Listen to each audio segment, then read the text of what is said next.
Hey, it's the return of the thing that nobody was waiting for, Top Timber. Probably the stupidest concept ever made is returning with a bang. That's not true. It's returning with the opposite of a bang. As this is a Team Antibac video, and you're therefore more likely to commit suicide than finish the whole video. Make you lose with the unthinkable. Don't stop till you come first. Life too unpredictable. Take control of what you're worth. Wasting time's forgivable. Why trilogies? When it comes to the franchises, the most common place to stop is the third one. Well, for a while until franchises get revived and start sucking. Like the Middle-earth franchise and the Terminator franchise, and we will never forget what happened to our beloved Star Wars. I don't like sand. It's coarse and rough and irritating, and it gets everywhere.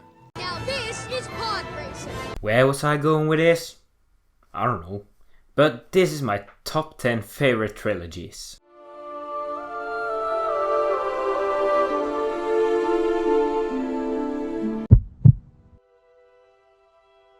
The Captain America trilogy is one of the more enjoyable trilogies on this list. Whilst none of them are amazing, I would say that at least one of them is great. Captain America Civil War has to be the largest movie in the MCU, and even though it features all of the Avengers except for Thor and Hulk, it still feels like it's Captain America's own movie. Every character gets to do something. It's not like they're holding anyone back. They find the right balance between Avengers and Captain America. The story was fascinating and probably the most real of all the MCU movies. I didn't say realistic because, you know, Bucky's a Soviet fighter that gets triggered by some words, one of which being homecoming. But the struggle felt real and it had a lot of action that even though it's superheroes, it could work in normal action movies. The movie does have some problems though, with a weak soundtrack and horrible color correction. The other two movies in this trilogy are good. I like how The Winter Soldier feels like a spy movie, and I like how patriotic the first one is. It's really fun to see how the character of Steve Rogers grows through the series. In the first one he's very black and white. The Nazis are the bad guy and we are the good guys. But then in The Winter Soldier he learns that S.H.I.E.L.D. is Hydra, also known as the Nazis. So now he questions his beliefs and learns that trust doesn't have to be given if it's not earned. This is why in the third movie he decides to not sign the accords and work outside the law, because he only trusts himself and the people around him. So yeah, as singular films, they're not all great, but as a trilogy, they're a fantastic representation of how to change your character.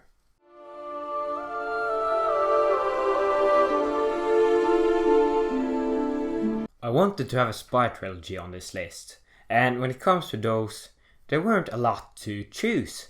The Mission Impossible trilogy is not that good, the Daniel Craig trilogy has Quantum of Solace in it, and I haven't seen the original Bond trilogy, so the choice was pretty simple. And Jesus Christ, it's Jason Bourne! Well, not really, because that's the fifth movie and doesn't really count on this list. No, I'm talking the original three Bourne movies, Identity, Supremacy and Ultimatum. There's an opposite to this spot in my previous one, Captain America. For when it comes to the Bourne trilogy, I really don't like Bourne Supremacy. It has all the flaws of a bad sequel. It kills off main characters of the previous movie in the first 15 minutes. It tries to be bigger than the last one, not asking if it needs to be. And it's hungry for cash, so it kinda sets up a sequel. The movie was also horrible when it comes to the quick cut action, which is weird because that's one of the things that the Bourne franchise is known for, its quick cut action. The new characters are either stupid, annoying, or feel like copies of characters from the previous movie. What saves this trilogy is that I really like Identity because it's extremely exciting to find out what is really happening, and I think the Bourne Ultimatum is fantastic, with the best action in the series, the smartest spy work in the series, intelligent writing, and of course a chase scene, which is the most iconic scene in the whole franchise. So yeah, the reason this trilogy is placed at number 9 is the 2 of the movies are great. Which makes me forget about how bad Supremacy is. It also helps that Ultimatum is a direct follow-up to Supremacy, so you can watch them in one sitting and don't have a bad taste in your mouth when you leave.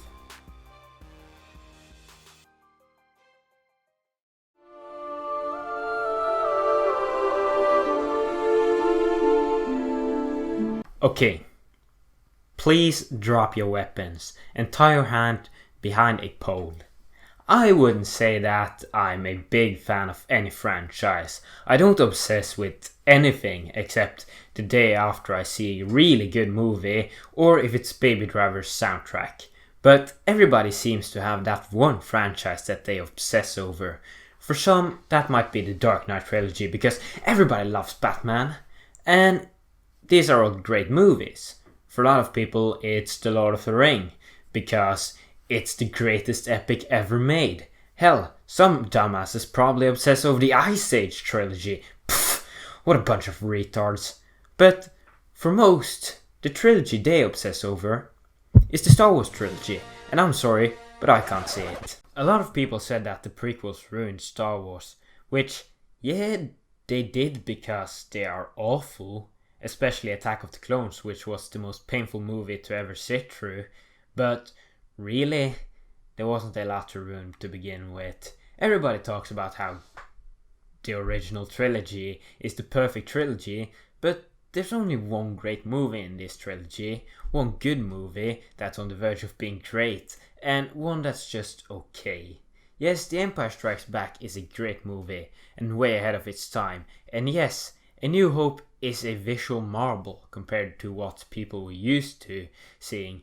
But watching it now, the visuals can't carry the movie. Yes, it's impressive, but not, wow, that's impressive. That I can look past every problem with A New Hope. First of all, the finale is stupid. We all know that. And yes, Chewie should have gotten a medal. But the biggest problem this movie has compared to the rest in the original trilogy is that the dialogue is a little weak. Like, I know the characters are not from our culture, but by God, are some of the lines spoken by Luke and Leia annoying. Not just that they're bratty, but they are unnatural. One thing that offends me is when dumbasses say that Revenge of the Sith is their favorite movie ever. I just wanted to say that because there's one person I know that actually think this is the greatest movie ever.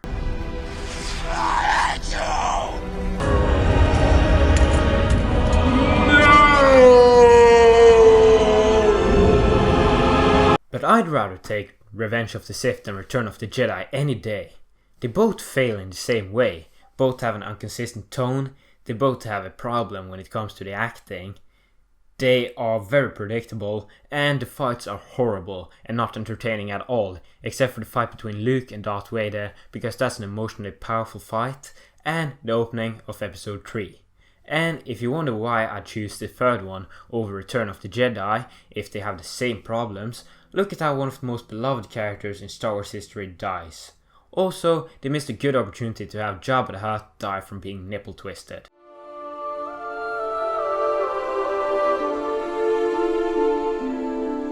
There once was a time when everyone considered Batman a dead property.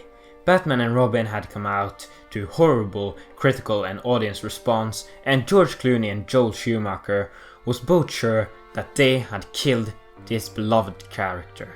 The franchise was untouched for many years. Nobody thought of a new one. Hell, nobody wanted a new one because they were burnt by Batman and Robin. But then a savior came, Chris Nolan. Probably the most talented director that's still alive. And boy, what a trilogy he made. All of the movies in the Dark Knight trilogy are either good or amazing. Batman Begins is good, but nothing special. It tells the story of the Batman okay enough, and It is a very well made movie. The first 2/3 are great, but then the final third comes and it gets a little out of hand. It's a creative concept, but it fails in my eyes because 1. The scarecrow goes out like a puss, and 2. The way Liam Neeson is defeated shows that the writer aren't the sharpest tool in the shed. The suit was looking kinda dumb with the belly and the neck and the voice of a dying something. Well, The Dark Knight came and we all start clapping. It's the best superhero movie. Does make sense to compare to it. Your brain gets smart but you're actually dumb. So much tension, so much suspense, so what's wrong with biting your nails off? Never know if it's a joke. To the psycho clown, what? Hey now, it's the Dark Knight, it's the greatest all day. Hey now, he's master, find a contract, gets paid, and all his movies are gold, except for Interstellar, which was way too bold. Yeah, I know, that was fucking awful. But not nearly as bad as the time Bruce Wayne didn't throw down a rope to the ones at the bottom of the pit. The Dark Knight Rises is stupid, but it didn't try to be as smart as the previous one. It tried to be an epic conclusion to the series, and yes, it's epic as fuck.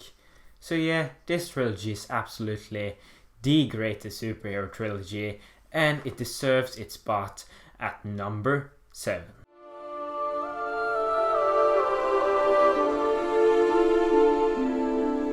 I wanted to have a franchise with one of the 2 genres that I don't really like, that being comedies and horrors.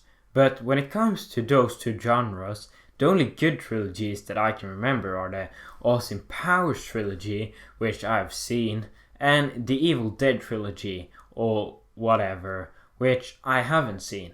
I also knew that people liked the Alien trilogy, even though the third one is garbage. But I have only seen Covenant and Prometheus, and I'm certainly not going to give those 2 movies any awards. So I just said, fuck it. And even though I don't count the Terminator as a horror movie, there are some who do. The Terminator trilogy is fantastic. I know what you're thinking. The third one sucks. What are you talking about? Well, I think it's passable. And you should stop being so critical, because there's a lot to like about this movie, like the action and Arnie. And the ending, I like it. Most people thought of it as something that ruined what the first 2 movies did, but I thought it was an excellent twist that had a powerful message about how things can't be prevented, only delayed.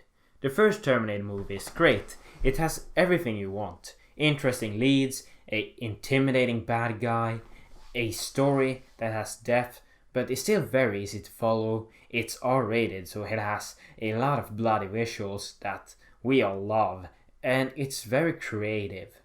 The action is pretty good, and I don't know if I remembered to breathe during the final battle between the T-100 and Sarah Connor. And as you all know, Terminator Judgment Day is one of the best movies ever made, and one thing I really liked about this movie is not the action, or the story, or the banter, or any of the other things that are perfect in this movie, but the soundtrack. Yes, if there's one thing I love about T2, it's the soundtrack, specifically the movie's theme song. It wasn't featured in my themes list last year, I think, and I regret that, because this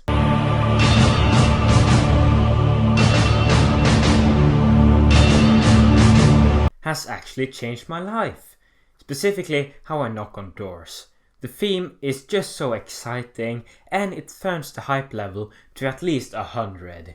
It's a real shame that the franchise is ruined now with the mediocre Genesis and the awful Salvation. But at least we always have the first 2, and no one can change those. Oh, never mind. That was literally the plot of Genesis.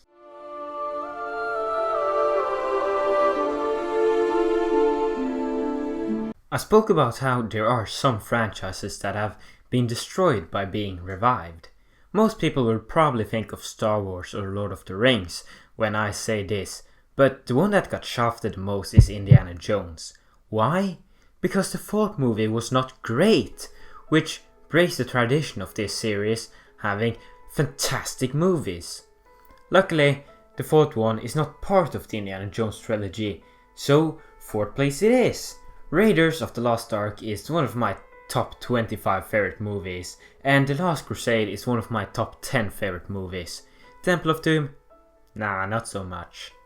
The Indiana Jones trilogy is the perfect adventure. All these movies are very rewatchable because you're enjoying yourself. It's a treat to watch the Indiana Jones films, especially the first one, which is the most action-packed and feels like it's on rails.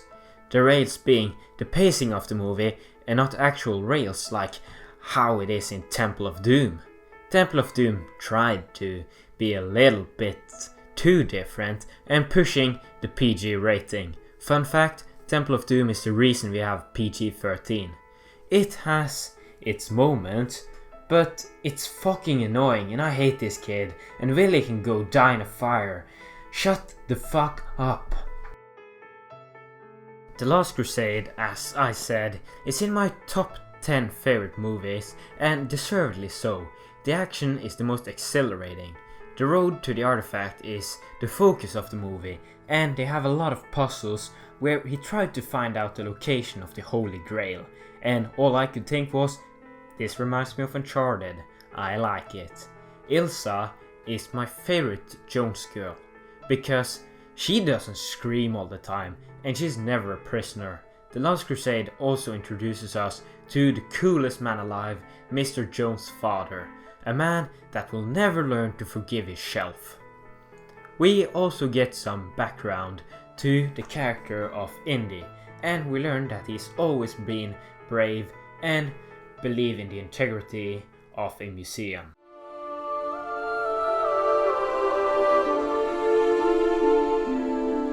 Oh god, this thing is already so long.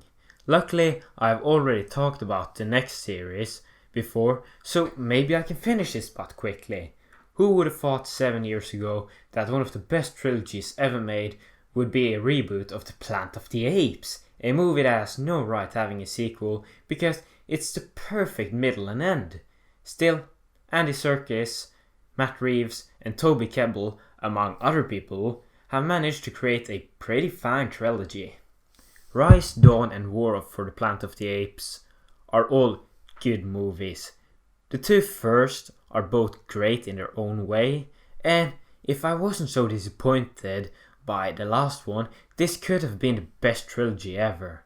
I like that the trilogy feels like a natural progression, and Caesar's road from baby to leader is one of the best story arcs ever.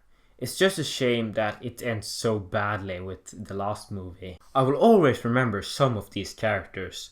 They are timeless, and it really feels like to witness some of them were an experience.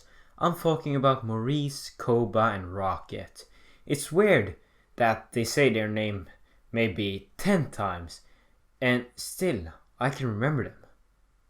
Because I love these characters, especially Maurice. I did not like the way they went with Blue Eyes though. He had a really strong arc in Dawn for the Planet of the Apes, from asshole to a worthy follower of Caesar, and they ruined it in War for the Planet of the Apes.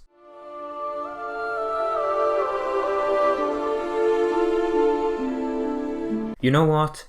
We haven't had any traditional action movie trilogies on this list. Well, except for maybe Terminator, but this one is the best action trilogy out there. Another case of a franchise ruined by late sequels. 3 of my top 25 favorite movies. I'm talking about Die Hard, motherfuckers.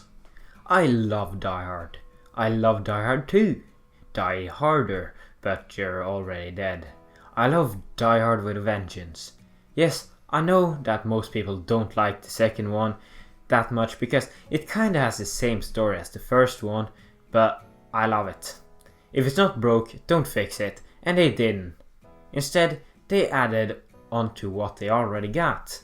Of course, you can't have a better villain than Hans Gruber, but what they did have was better action, more crazy set pieces, a stronger lead that's not as cocky, which makes him more relatable, because he's a little bit too cocky in the first one. It's funnier than the previous one, and best of all, the dialogue is sharp with great banter from McClane's mouth. The movie that I like the best in this trilogy is Die Hard with a Vengeance, because it gives McClane a partner, which is a fascinating duo, a better villain than the one in Die Harder than to die so you technically don't die when you die? ? It's more mentally challenging for McClane in this one, and the supporting cast shines in this movie. It's also much more fast paced because it has a clear idea of what the focus of the movie is on. They don't use a lot of time setting up the relationship between McClane and his special forces. The main focus is on him and Samuel L. Jackson solving the puzzles and finding out what the villain wants. Die Hard is Die Hard, man. With one of the greatest villains ever and the best place to set a action movie, memorable cast even though a lot of them are stupid, iconic moments, and a fat black cop. Me gusta. The trilogy kinda doesn't fit together. The first two fit fine, but it's a large gap between the second and the third movie, and they never really explain what happened in between there, and I think they ruined the point of the first two movies in the third one. But Die Hard with Vengeance is so good that I don't care.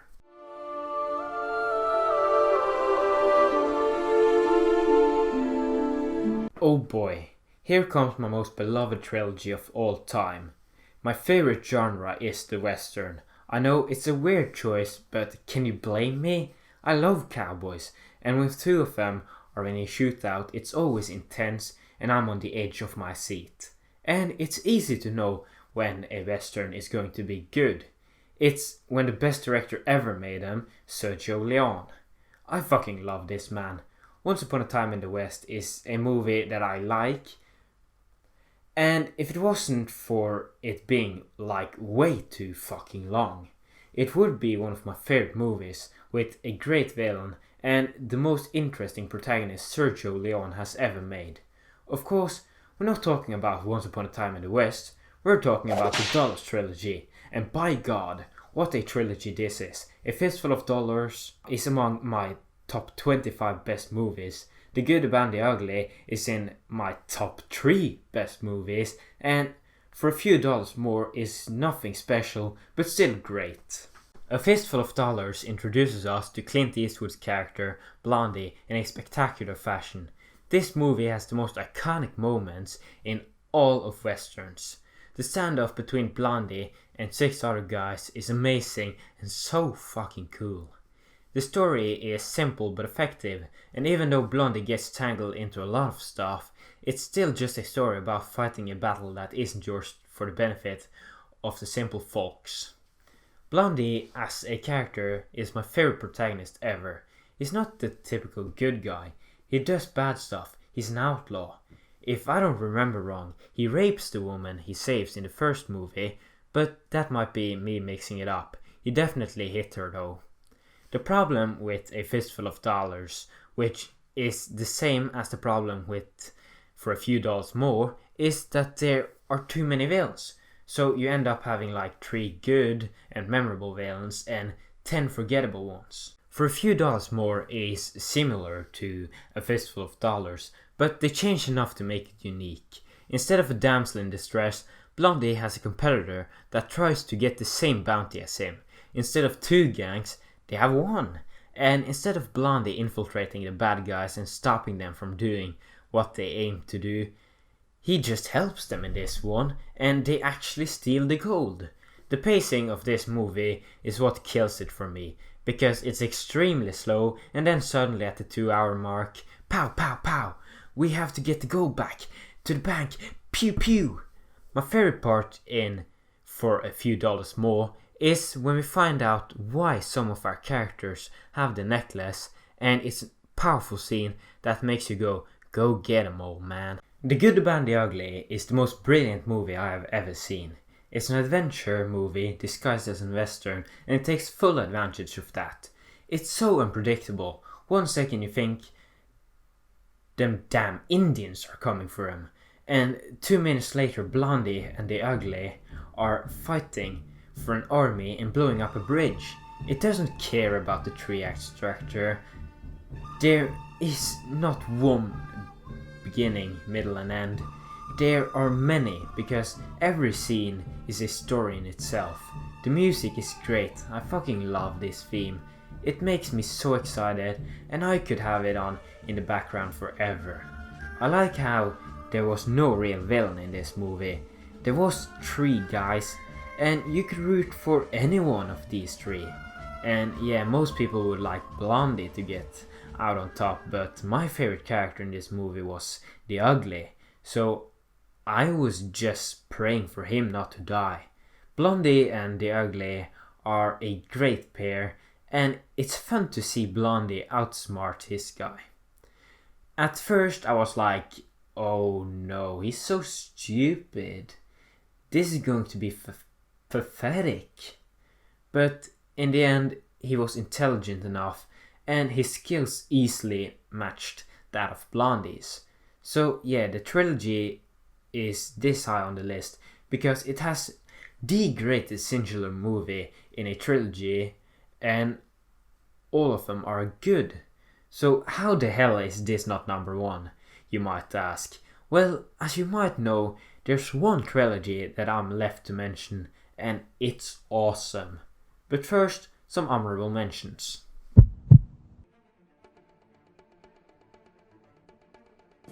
Sam Raimi's Spider-Man trilogy is good, but I couldn't feature it because I only consider one of the movies in this trilogy good. Yes, it's not just good. Spider-Man 2 is one of the best superhero movies ever, but Spider-Man and Spider-Man 3 are just okay. Don't get me wrong, the first one is a great start to the superhero genre, but watching it now, it's too cheesy, has way too bad CGI, overacting by Willem Dafoe, and awkward dialogue. The third one is a mess, but I like it because it has a powerful message that I never see any other movies tackle. The Cornetto trilogy is a weird case. I love The World's End and Hot Fuzz, but fuck Shaun of the Dead. It has to be one of the most infuriating movies I've ever seen. It's not funny, it's not scary, it doesn't have any interesting characters. The action is boring compared to the other ones. The performances are a little whack from the supporting cast. I don't believe Nick Frost as an asshole, because look at him, he's so lovely. The World's End and Hot Fuzz are both great genre movies. They're funny, clever, and most of all, they have great characters. I can remember Larry King and Nicholas Angel, but if it wasn't for Sean being in the title and they shout his name all the time, I would never remember him. The reason this trilogy is so good is that cult favorite director Edgar Wright is the creator of these, and he's the perfect cameraman. In his movies, the camera movement is often the joke, and it's funny. And his editing is so brilliant. Yes, he's more style than substance, but I like style, so... What's the matter, David? I'm taking a shortcut before. What's the matter, Danny? You never taken a shortcut before?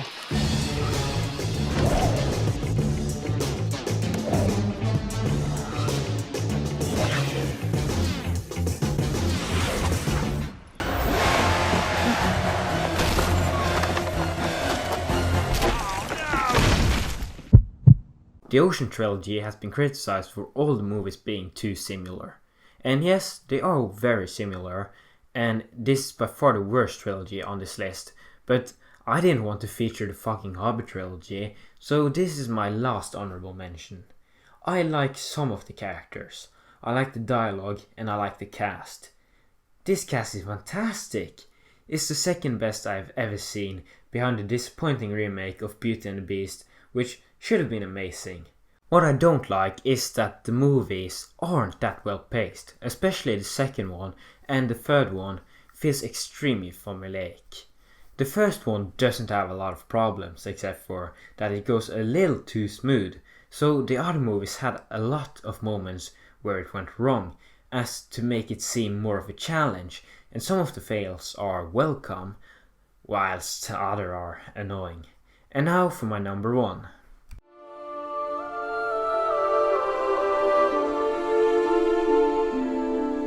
The greatest balance between standalone and entity put to screen. The trilogy clocks in at about 11 hours and is totally worth your time.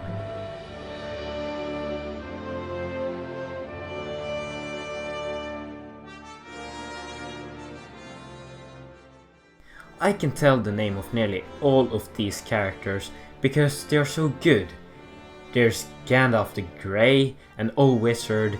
He works as a mentor and always knows what to do, because a wizard is never late. Sam is a fat hobbit with a big heart. Frodo is the weakest of the bunch, but also the bravest. Legolas is a Gary Stew.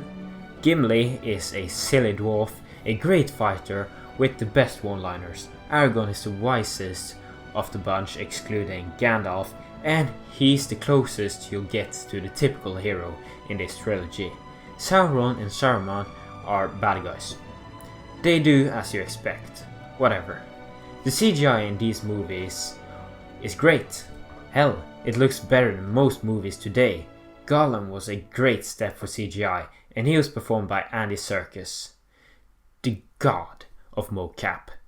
The music in this series is composed by Howard Shaw, and it's amazing. The whole soundtrack bases itself on leitmotifs, and it makes every single piece iconic because you associate it with something. The battles in these movies are great because they have a lot of story elements in them, and they're all about character and what choices our characters do to deal with unpredictable shit like a kamikaze orc. Yeah, it's just the perfect trilogy, and we'll never see anything like it. As 3, they work as small stories of their own, but as one, they create the most epic and beautiful movie ever.